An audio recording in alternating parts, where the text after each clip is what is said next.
से बनेला या नाड़ी।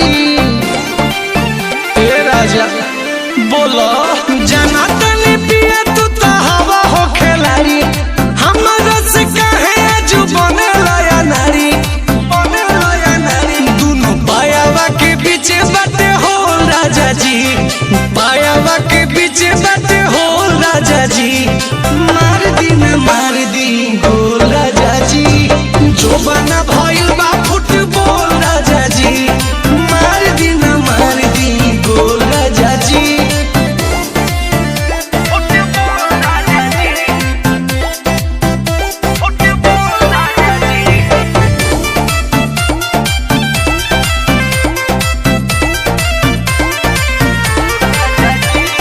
मनावा में अपना ये पिया गाठ बांध के, बिचावे में मारी द निशाना तनी साध के, निशाना तनी साध के।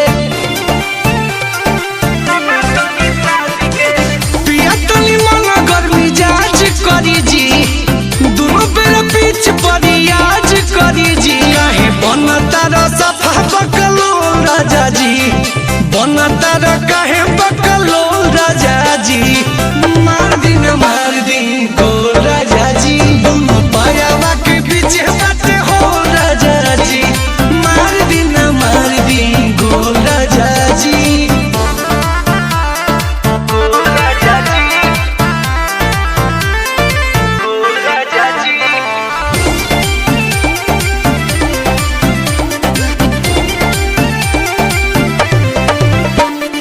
खेलही में खेला पिया लगी जदी चोट जी, सारा दर्द दियाले हम घोट जी, करबो नु सपोर्ट जी।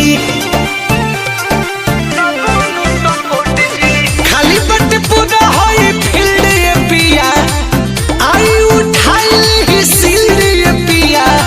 आफर मिलल भयान मोल राजा जी, आफर मिलल भयान मोल राजा जी। मार दी गोल राजा जी, दोनों पायावा के बीच बाटे हो राजा जी। मार दी गोल राजा जी, दोनों पायावा के बीच बाटे हो राजा जी, पायावा के बीच बाटे हो राजा जी।